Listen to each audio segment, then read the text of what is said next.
Nous souhaitions rendre hommage à un grand historien, Paul Venn, qui s'est éteint hier à l'âge de 92 ans. Vous permettre de le retrouver, vous permettre aussi de le découvrir si vous n'avez pas eu l'occasion de le lire. Depuis 50 ans, Paul Venn s'attachait à écrire l'Antiquité romaine, mais également grecque, comme personne avant lui. Il a participé justement à la rénovation de ce champ historique et en proposant une autre manière de faire l'histoire, puisque l'un de ses livres les plus importants, celui qu'il a fait connaître, s'intitulait « Comment on écrit l'histoire ». Il a été publié en 1971 et justement pour vous permettre de mieux comprendre sa démarche, ses affiliations, son intégration, son influence sur l'histoire, nous recevons André Burguière. Bonjour, vous êtes directeur d'études émérite à l'École des hautes études en sciences sociales. Vous êtes membre du comité de direction de la revue Les Annales. Les Annales, c'est un mouvement... Je l'étais, je ne le suis plus. Mais les Annales, en tout cas, demeurent dans le souvenir de l'histoire. Un mouvement extrêmement important auquel, justement, Paul Venn a pris part. Claire Sautinel, bonjour. Vous êtes professeure d'histoire romaine à l'université Paris-Est-Créteil. Si vous deviez nous présenter Paul Venn, pourquoi est-ce aujourd'hui un nom très important dans l'histoire de l'Antiquité ? Paradoxalement, Paul Venn est un classique, ce qui est paradoxal étant donné son tempérament d'historien et sa manière d'écrire l'histoire qui a toujours été disruptive depuis ses premiers écrits jusqu'à ces derniers. Et on ne peut pas être historien de Rome aujourd'hui, et sans doute du monde grec aussi, moi je suis plutôt romaniste, sans faire une place importante à Paul Venn, parce qu'il a contribué plus que d'autres et de manière majeure pour la deuxième moitié du XXe siècle à faire rentrer l'histoire ancienne dans une pratique contemporaine de l'histoire. Il a réussi en prenant des risques, d'ailleurs, et avec des effets collatéraux parfois importants, à imploser l'érudition, c'est-à-dire à la fois à conserver une maîtrise de l'érudition, c'est-à-dire de l'étude précise des documents, des textes, et en même temps à donner une priorité aux idées, au dialogue avec le contemporain. Je vais le dire en un mot, avec mes mots, Claire Sautinel, on peut dire qu'avec Paul Venn, ce sont les personnages historiques, les grands noms, les rois qui disparaissent au profit d'une histoire des mentalités et d'une histoire rénovée des croyances et des mythes. Je ne dirais pas la même chose, parce que je pense que la mise à l'écart des grands noms, en particulier pour l'histoire ancienne, elle est bien plus ancienne que ça. Elle remonte à la fin du XIXe siècle, elle remonte à la tradition allemande de Mommsen et à la tradition française aussi d'historiens comme Marou, qui ont cherché à mettre en premier les petits acteurs de l'histoire. Ce que fait Paul Venn, c'est plus de mettre au cœur de sa réflexion d'historien un questionnement contemporain en dialogue avec les autres sciences humaines et de décloisonner l'histoire comme discipline. Je l'ai dit, André Burguière, vous étiez dans les Annales, donc cette revue extrêmement importante pour justement une autre manière d'écrire l'histoire. En quoi peut-on dire que Paul Venn a appliqué, a importé, a façonné la méthode des Annales pour la période qu'il étudiait, autrement dit pour l'Antiquité? J'étais justement en charge des Annales quand nous avons publié 2 articles de lui que je considère comme des articles très importants. Celui sur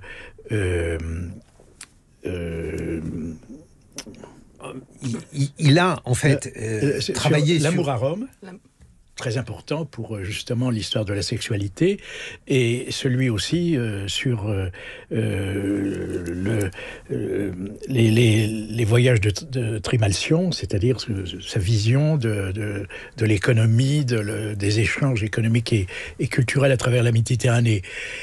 Je dirais que on ne peut pas dire qu'il était totalement nouveau, puisque avant lui, il y avait eu aussi ce coup de jeune de tout le groupe Vernant, d'Étienne, etc. Lui n'en fait pas partie.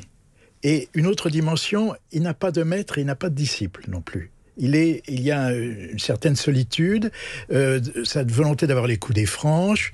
Il y a quelque chose un peu de méridional. Il y a un goût de la faconde méridionale dans ce qu'il fait. Il ne s'embarrasse pas beaucoup des notes, mais en même temps, à chaque fois, il fait bouger la manière de voir et de façon, je dirais, presque plus profonde que le groupe Vernant, parce qu'il ne s'intéresse pas uniquement au texte, il s'intéresse à l'archéologie, aux objets, à toutes les traces qui permettent de reconstituer une société, un monde différent du nôtre. Je vous propose d'entendre la voix de Paul Venn.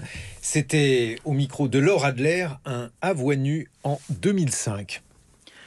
Ce qu'on peut appeler l'horreur de la mort, ou, si l'on préfère, l'horreur de la finitude, le sentiment que sans arrêt, on est des êtres incertains qui se trompent, qui font le bien, qui font le mal, qui sont imparfaits.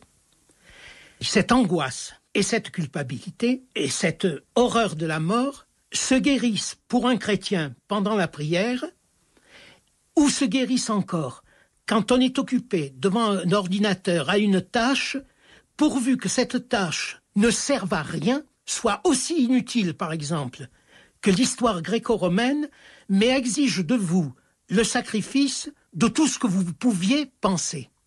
On se transforme soi-même parce qu'on cesse de penser les mêmes choses, et on se transforme en ce sens que pendant ce temps-là, on échappe à l'angoisse.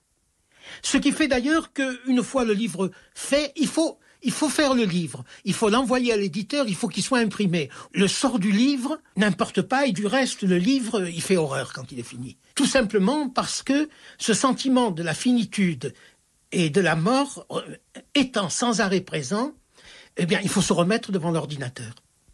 Parce que c'est une tâche qui exige le sacrifice de l'individu. Il faut abolir le moi.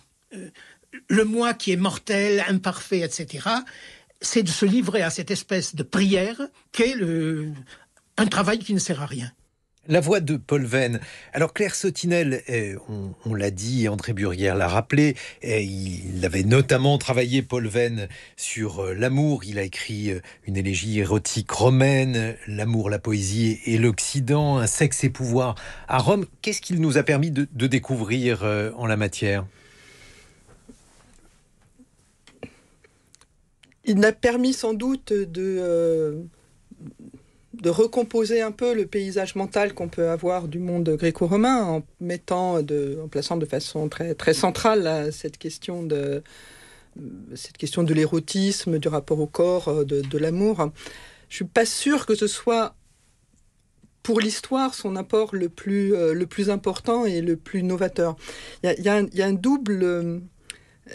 double contribution de Paul Venn à l'histoire. Il y a d'une part sa contribution à la connaissance historique et à la vie des historiens, au monde historien lui-même. Et puis, il a été un des pionniers et un de ceux qui a le mieux réussi, comme en témoignent tous les hommages qui lui sont rendus depuis hier, à dialoguer avec les non-historiens, avec tous les Français qui aiment l'histoire, qui s'y intéressent plus ou moins, et pour qui l'Antiquité était des citations latines, des cours de latin. Il a fait rentrer cette Antiquité classique gréco-romaine dans le champ d'une histoire vivante et de discussion. Et ce thème de l'amour et de l'érotisme, qui prend une place croissante au fur et à mesure que Venn vieillit, est certainement un point sur lequel le dialogue est très facile avec la société. Mais il est beaucoup plus novateur dans son travail sur les mécanismes sociaux du monde romain. C'est-à-dire ? Pour moi, son livre essentiel, c'est son livre qui s'intitule « Le pain et le cirque », qui est publié en 1976. 76, oui. Et qui... c'est sa thèse qu'il a publiée, qui place au cœur de l'analyse de la société cette pratique très caractéristique du monde méditerranéen antique, du don fait par la collectivité, par un individu qui en attend une reconnaissance, un honneur, un hommage, et il en fait un point nodal des relations sociales, avec ce nom d'évergétisme que personne ne connaissait avant, enfin, qui existait déjà, mais que seuls quelques rares érudits connaissaient. Et je crois que, malheureusement pour eux, d'une certaine façon, aucun étudiant ayant fait de l'histoire depuis la fin des années 70 ne peut ignorer ce qu'est l'évergétisme. Mais la force de Veyne, c'est de mettre au cœur de la société romaine quelque chose qui est de l'ordre de la représentation et de la projection imaginaire de la société. Et ce qu'il a est sa vraie rupture avec le marxisme, avec l'histoire marxiste, et avec l'histoire matérialiste et positiviste qu'il a vraiment dynamité. Oui, parce que alors, ça aussi c'est important, André Burguière, donc on a parlé des annales, et Veyne était également très proche de Foucault, et il a largement aussi essayé de façonner une sorte de vision foucaldienne de l'histoire. Pourquoi, en quoi s'est-il inspiré de Foucault ? Écoutez, là-dessus, je ne suis pas sûr d'être entièrement d'accord avec vous. Il était très ami de Foucault, il en a parlé longtemps. Je ne suis pas sûr que sa pensée soit véritablement foucaldienne. Elle l'est d'une certaine façon, dans la mesure où pour lui, ce qui compte, ce sont ce qui change, ce qui fabrique une société, c'est le cadre idéologique, c'est les manières de penser, plus que les structures sociales. Enfin ça lui est pas particulièrement propre. Par exemple, lorsqu'il étudie les mythes grecs et qu'il parle de l'évolution des régimes de vérité, il y a peut-être un lien. Il y a un lien, oui. Mais il y a un lien très fort dans la mesure où Foucault considère qu'on a une succession de visions de la vérité. Et ça, peut-être que c'est aussi ce qui l'a fait taxer de relativisme. Alors lui refusait ce terme de cette manière-là, Claire Sautinel, mais c'est en cela qu'on peut dire qu'on a affaire à une histoire foucaldienne chez Veyne.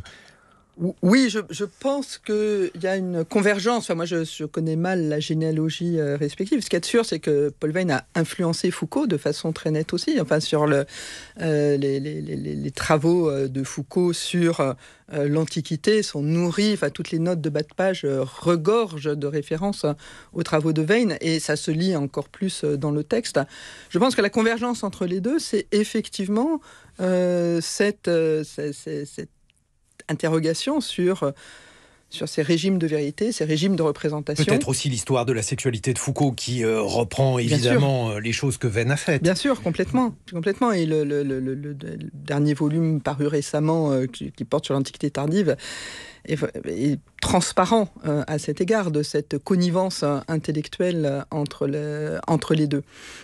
Je pense que vous êtes une historienne spécialiste, et alors pour vous, le fait de ne pas prendre les grandes figures, mais de s'intéresser aux mentalités, c'est quelque chose qui débute avant Veyne, mais pour les néophytes dont je fais partie, le fait de prendre l'histoire telle que Veyne l'a racontée m'a permis de me poser des questions qui étaient parfaitement inédites sur le fait, par exemple, de croire dans des mythes, mais aussi de ne pas y croire simultanément, le fait d'avoir un découpage d'un objet a priori aussi univoque que l'amour, mais de se rendre compte que cet objet est complètement polymorphe, avec l'apparition de la chair au Moyen-Âge, avec l'apparition du sexe pour la période contemporaine. Et c'est pour ça, à mon avis, que Veyne est un grand historien.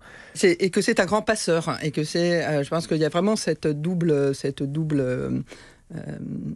contribution de Veyne à l'histoire intellectuelle contemporaine, comme historien concevant des choses nouvelles, et comme passeur de choses auxquelles il a contribué, mais qui ne sont pas forcément complètement nouvelles.